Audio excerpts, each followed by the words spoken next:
So நெட்ஃபிளிக்ஸில் பார்த்தீங்கன்னா ஒரு Spanish thriller ட்ராமாவாக எடுக்கப்பட்ட ஃபயர் பிரேக் அப்படின்ற திரைப்படத்தை இப்போ தமிழ் டப்பிங்கோட நெட்ஃபிளிக்ஸில் வந்துட்டு ஸ்ட்ரீம் பண்ணியிருக்காங்க. இந்த படத்தோட ரிவ்யூ பற்றி தான் இந்த வீடியோவில் நாம பார்க்க போகிறோம். ஸோ வாங்க வெடிக்குள்ள சீக்கிரமா போயிடலாம். சரி, கதை அப்படின்னு பார்க்கும்போது ஒரு ஃபேமிலி வந்துட்டு காட்டுக்கு நடுவில் இருக்கிற ஒரு வீட்டில் அவங்களோட திங்ஸ் எல்லாமே பேக் பண்ணிக்கிட்டு அங்கிருந்து கிளம்பி போகலாம் அப்படின்னு சொல்லிட்டு அந்த இடத்துக்கு வந்துட்டு போறாங்க. அது மட்டும் இல்லாத அந்த ஏரியா சுற்றி பயங்கரமான காட்டுத்தீ அப்படின்றது பரவிட்டு இருக்கு. ஸோ இந்த மாதிரியான ஒரு சுச்சுவேஷன்ல அந்த வீட்டில் நடந்த ஒரு சில பிரச்சனை காரணமா அங்கிருந்த குழந்தை பார்த்தீங்கன்னா திடீர்னு வந்துட்டு காணாம போயிடுது. ஸோ இதுக்கப்புறம் நடக்கக்கூடிய சம்பவம்லாம் என்ன, கடைசியா அந்த குழந்தைய தேடி கண்டுபிடிச்சாங்களா இல்லையா அப்படின்றது அந்த படத்தோட ஃபுல் ஸ்டோரியா இருக்கு. இந்த படத்தை பத்தி சொல்லணும் அப்படின்னா அந்த பேக்ரவுண்ட் மியூசிக் எல்லாமே பார்த்தீங்கன்னா ரொம்ப அருமையா போட்டிருக்காங்க.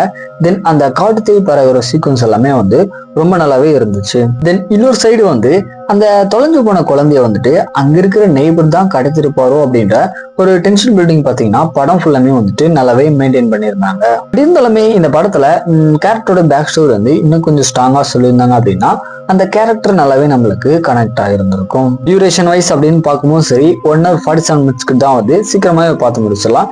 ஸோ ஃபைனலா வந்துட்டு இந்த படம் பார்த்தீங்கன்னா ஒரு ஒன் டைம் வாட்சபிள் த்ரில்லர் ட்ராமாவும் வந்திருக்கு. பெருசா எந்த ஒரு எக்ஸ்பெக்டேஷனுமே இல்லாத இந்த படத்தை ஒன் டைம் ட்ரை பண்ணி பாருங்க. நெட்ஃபிளிக்ஸ்ல இப்போ தமிழ் டப்பிங்ல ஸ்ட்ரீம் பண்ணியிருக்காங்க. ஸோ இந்த மாதிரி மூவிஸ் அதுக்கப்புறம் வெப்சீரிஸ் அப்படி தெரிஞ்சுக்கணும் அப்படின்னா மறக்காம நம்ம சேனலை சப்ஸ்கிரைப் பண்ணிக்கோங்க.